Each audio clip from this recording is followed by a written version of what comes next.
فارسی ایرانی زبان میں پیروز، لیکن اصل میں اس کا نام فیروز عربی زبان میں اور اردو میں فیروز نہاوندی بولا جاتا ہے۔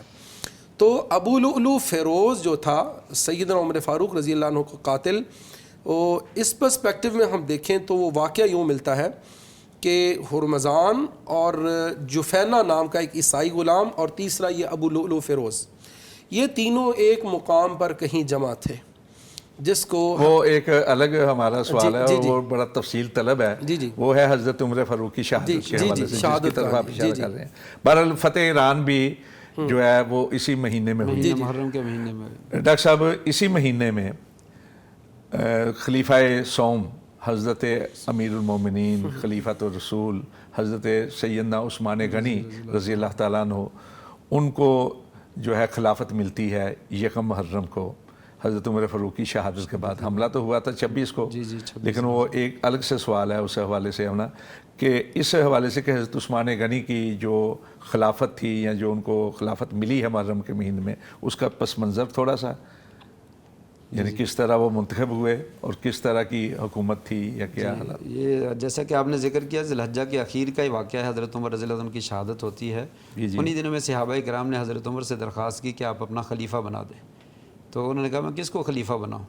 اگر فلاں زندہ ہوتا تو ابو عبیدہ بن جراح کا نام لیا تو میں ان کو خلیفہ بنا دیتا، سالم مولا حذیفہ زندہ ہوتے تو میں ان کو خلیفہ بنا دیتا، مجھے کوئی بندہ نظر نہیں آتا۔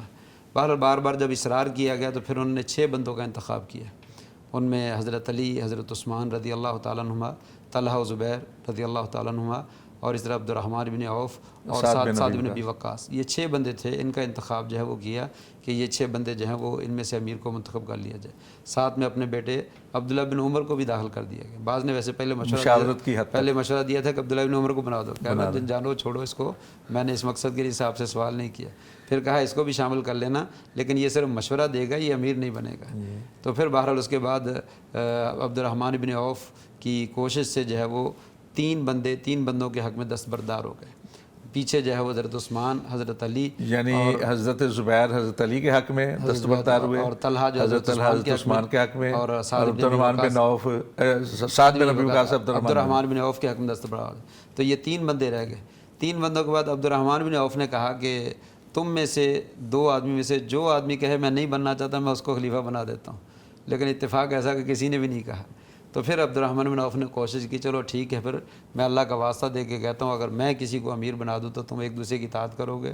ان کا ٹھیک ہے، پھر علیحدہ کر لیا۔ بلکہ یہاں ایک سوال بھی کیا نا دونوں سے الگ الگ، علیحدہ کر لیا، ان دونوں کو علیحدہ کر لیا۔ حضرت عثمان سے پہلے کہا کہ اگر میں حضرت علی کو خلیفہ بنا دیتا ہوں تو تم اس کی اطاعت کرو گے، اس کی بات کو مانو گے، اس کو خلیفہ تسلیم کرو گے؟ انہوں نے کہا بالکل ٹھیک ہے۔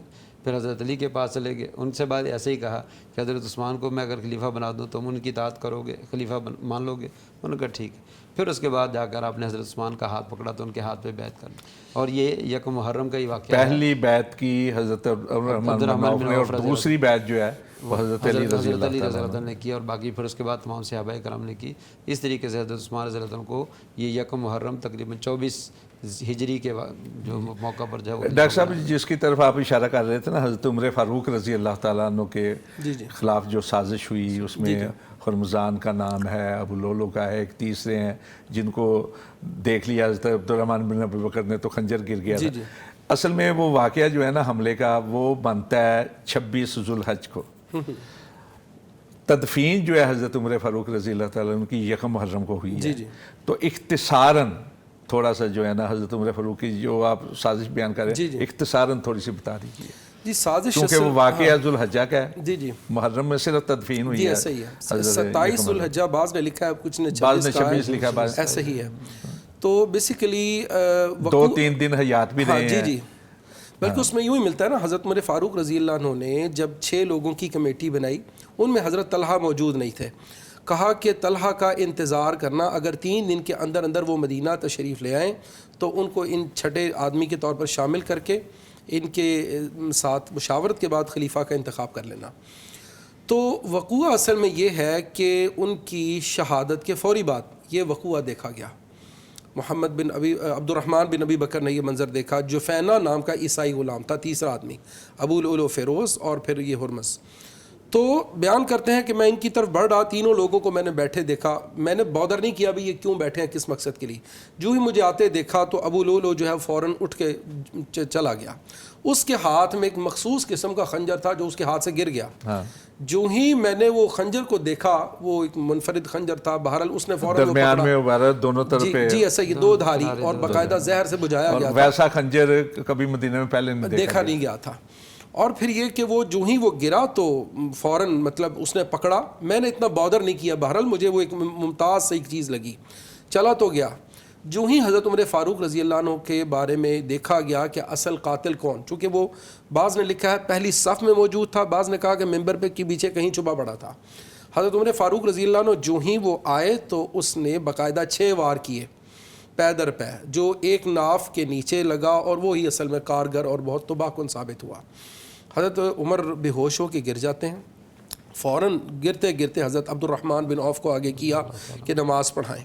جو ہی نماز جلدی سے مکمل کی گئی, اسی اثناء میں وہ کمبخت جو ہے وہ پیچھے کی طرف بھاگا اور اس نے 5-6 لوگوں کو زخمی, اور ایک کلیب بن بکیر نام کی ایک صحابی کا ذکر ملتا ہے جو کہ شہید ہو گئے باقاعدہ. 13 لوگوں پہ حملہ کیا جن میں سے 7 7 شہید ہو, کچھ لوگ مطلب زخمی ہوئے, 7 لوگ شہید ہو. ہاں جی, مطلب بعض نے ایک کا ذکر کیا, کچھ نے زیادہ کا بھی ذکر کیا, چونکہ تاریخی روایات کے اندر تھوڑا تضاد ہے. اچھا, اسی کے ساتھ اس نے اپنے آپ کو بھی قتل کر لیا جب دیکھا کہ بات ختم ہو گئی. وہ ایک صحابی نے نا ان کے اوپر جی کپڑا ڈالا گیا, بہرحال اس نے خودکشی کر لی, اپنا حلہ جو ہے نا وہ ڈال دیا. یہ عمر بن مامون کی بڑی تفصیلی حدیث ہے. ڈاکٹر صاحب, اسی ماہ محرم میں واقعات تو بہت زیادہ ہیں تاریخ انسانی میں, محرم تو ابتدائی فرینڈ سے تاریخ اسلام میں بہت زیادہ, لیکن ایک واقعہ بہت زیادہ اہم ہے. وہ واقعہ اپنے حوالے سے افسوسناک بھی ہے, المناک بھی ہے, کہ اسی ماہ محرم میں نواسہ رسول حضرت حسین رضی اللہ تعالیٰ عنہ اور ان کے خاندان کے دیگر افراد کو جو ہے شہید کیا گیا. کربلا کا واقعہ ہوا. ایک تو اس مناسبت سے اس واقعے کے حوالے سے تھوڑا بہت ارشاد فرما دیجیے. اپنی علمناکی کے حوالے سے تو دو رائے نہیں ہے. دوسرا, اسی مناسبت سے حضرت حسین رضی اللہ تعالیٰ عنہ کے جو فضائل ہیں وہ اس حوالے سے کچھ ارشاد فرما دیجیے. پہلی بات تو حضرت حسین رضی اللہ تعالیٰ عنہ کے فضائل اور مناقب, سب سے بڑی بات تو یہی ہے, نواسہ رسول ہیں, اس سے بڑی اور کیا بات ہو سکتی ہے. ہما ریحانہ تا یا فی الدنیا, آپ نے فرمایا یہ میرے دنیا کے دونوں پھول ہیں, حسن اور حسین, حضرت حسن اور حضرت حسن اور حضرت حسین رضی اللہ عنہ, اور سیدہ شباب اہل الجنہ, جنت کے نوجوانوں کے ان کو سردار جو ہے وہ کہا گیا. اور آپ ان کو اپنے گردن پہ اٹھا لیا کرتے تھے, نماز کی حالت میں لے لیا کرتے تھے. خطبہ جمعہ میں آپ دے رہے تھے, خطبہ ارشاد فرما رہے تھے, دونوں آ رہے تھے تو قمیض میں اٹک کے گرنے لگے تو آپ خطبہ چھوڑ کر نیچے اترے, اور نیچے اتر کر جو ہے ان کو اٹھایا, اور آپ نے جو ہے ان کو یہ مقام اور مرتبہ عطا کیا. صحابہ کرام خوب ان سے محبت کرتے تھے, آپ کے نواسے تھے. اور آپ نے پھر کہا میرے بعد میرے اہل بیت کا خیال بھی رکھنا, اور صحابہ کرام نے ان کی جو تعظیم کی ہے, آپ اپنی چھاتی کے ساتھ بھی بھیج لیتے اور کہتے کہ میں ان سے محبت کرتا ہوں, اور اللہ یا اللہ تو اس سے محبت کر جو ان سے محبت کرتا ہے. یعنی بے شمار فضائل اور بے شمار مناقب جو ہے وہ موجود ہیں رضی اللہ تعالیٰ عنہما و ارضاہما. ان کے ساتھ مقابلہ کرنے والا کوئی بھی نہیں ہے, یعنی ہم اس کے مقابلے میں کسی کو کھڑا کریں یہ تو غلط بات ہے. ان کا بہت اونچا مقام ہے جو اللہ تبارک تعالیٰ نے اور اللہ کے رسول نے ان کو جو ہے وہ عطا فرمایا. جنت کے سردار بتا دیا, اور اسے پیچھے جس طرح حضرت ابوبکر و عمر کو جنت کے سردار بنایا, سیدہ کہولہ, یہاں سیدہ شباب اور ان کی والدہ جو ہیں وہ خواتین کی سردار ہیں. تو باقی جو ہے ان کی شہادت کا المناک واقعہ جو ہے, حضرت عثمان رضی اللہ عنہ کی شہادت ہوئی, حضرت عمر رضی اللہ عنہ کی شہادت ہوئی, تو یہ حضرت عمر رضی اللہ عنہ سے معاملہ جو ہے وہ شروع ہو جاتا ہے کہ وہ دروازہ کھل گیا. ان کو کہا گیا تھا کہ حضرت عمر جب فتنوں کے بارے میں سوال کیا تھا تو انہوں نے کہا تھا کہ آپ کے درمیان اور فتنوں کا دروازہ بند ہے. کہا وہ کھلے گا یا توڑا جائے گا, توڑا جائے گا, پھر بند نہیں ہونا. کھلے نا, اگر کھلے تو بند ہو جاتا, جب توڑ ہی دیا تو وہ بند نہیں ہونا. تو وہاں سے یہ سلسلہ جو ہے وہ شروع ہوا, اور پھر یہ صحابہ کرام کی شہادتوں کے جو ہے وہ واقعات جو ہے وہ پیش آنے لگے. بہت زیادہ المناک ہے اور بہت بڑی آزمائش ہے اہل اسلام کے لیے. تاریخ اسلام میں ایک ایسا واقعہ ہے کہ جس کے بعد مزید آزمائشیں اور فتنے جو ہیں وہ پیدا ہوئے, لیکن بہرحال یہ ہے کہ انتہائی قابل احترام ہستیاں تھیں. حسن حسن دیکھو یا حسین حسین دیکھو, حسن حسن دیکھو یا حسین حسین حسین دیکھو، دونوں میں تابدار جمال مصطفیٰ ہے۔ روایت بھی ہے نا کہ رسول پاک کے مشابہ مشابہت بہت زیادہ تھی۔ اوپر والا حصہ، اوپر ایک والا نیچے والا حصہ ابو بکر و عمر ہوں یا ہوں عثمان و علی، ان چاروں سے آشکار کمال مصطفیٰ ہے۔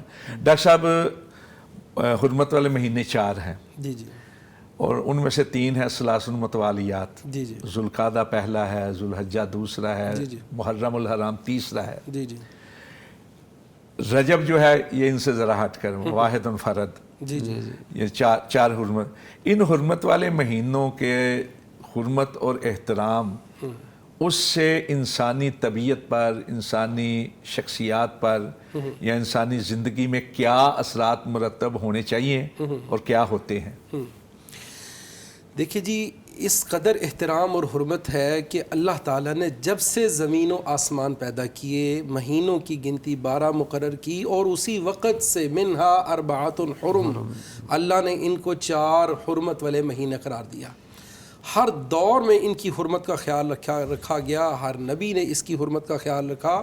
مشرکین مکہ خود کو ابراہیمی کہتے ہوئے جن اچھی باتوں کو ابھی تک فالو کر رہے تھے، کچھ بچی کچی، ان میں سے یہ بھی تھا کہ ان 4 مہینوں کی حرمت کا بہت، تو احترام آدمیت اور انسانیت کا اکرام یہ بہت بڑی بات ہے، اور اسی پہ کاربند رہنا چاہیے۔ اور شاید یہی کہ سانحہ کربلا جو ہے وہ ایک بہت بڑا واقعہ پیش آیا، اور افسوس کے خیال نہ کرنے والوں نے کوئی لحاظ نہیں کیا، کچھ سوچا نہیں، نبی کریم صلی اللہ علیہ وسلم کی تعلق داری کا خیال نہیں کیا۔ اچھا، یہاں پر ایک بات میں بیان کرتا چلا جاؤں۔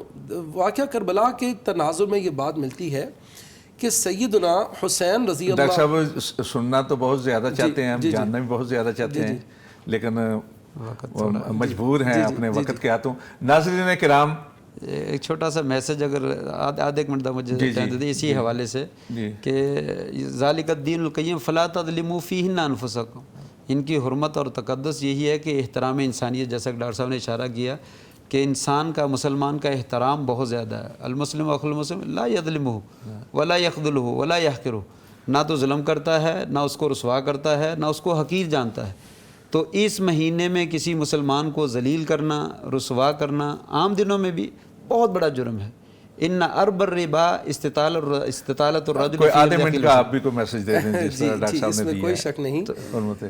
تو جی جی ڈاکٹر تو صاحب، میں کہہ رہا ہوں کہ مسلمان کی بے عزتی کرنا اور توہین کرنا یہ بلکہ سب کسی سے بڑا انسان جرم کی ہے، بھی، کسی کرم نہ انسان بنی کی آدم، سب سے بڑے جرم ہے۔ تو جو مسلمان کی تو باللہ نہیں تو کرتے۔ جو اہل بیت کی ساتھ زیادتی کرے، اہل بیت کی توہین کرتا ہے، حضرت علی کے بارے میں اگر کچھ کہتا ہے، حضرت حسن کے بارے میں کچھ کہتا ہے، حضرت حسین کے بارے میں رضی اللہ تعالیٰ اجمعین، یا آپ کے جو ہے وہ سسر ہیں ابو بکر صدیق کے بارے میں کہتا ہے، حضرت عمر کے بارے میں کہتا ہے، تو ظاہر بات ہے یہ بہت بڑا جرم ہے۔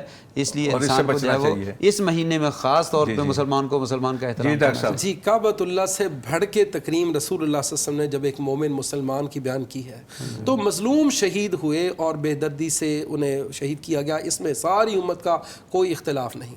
میں کربلا کے ضمن میں یہ وہ واقعہ ابھی تک میرے ذہن میں گھومتا ہے کہ آپ کو شہید کرنے والے پلٹ کے حملہ بھی کرتے تو بہت حیا آتی تھی کہ حسین ہے، طرح دے کر نکل جاتے۔ بہرحال میں اس سے بہرحال وقت، ناظرین کرام، ہم محدود ہے، وقت بہت زیادہ، بہت کچھ سننا چاہتے تھے۔ میں صرف یہ عرض کرنا چاہتا ہوں کہ اسلامی تقویم کا پہلا مہینہ محرم الحرام اور آخری مہینہ ذوالحجہ اور درمیان میں رجب، یعنی حرمت والے مہینے سے آغاز ہوتا ہے اسلامی تقویم کا، حرمت والے مہینے پہ اختتام ہوتا ہے۔ مطلب یہ ہے کہ اسلام حرمت و احترام کا نام ہے، اسلام حرمت و احترام کا دین ہے۔ دوسروں کے لیے فضا پیدا کریں احترام کی، اور کوشش کریں کہ محترم بنیں، مجرم نہ بنیں، اپنے لیے بھی احترام پیدا کریں، دوسروں کے لیے بھی احترام پیدا کریں۔ اجازت دیجیے، ہمارے آج کے پروگرام کا وقت ختم ہوا چاہتا ہے۔ السلام علیکم ورحمۃ اللہ وبرکاتہ۔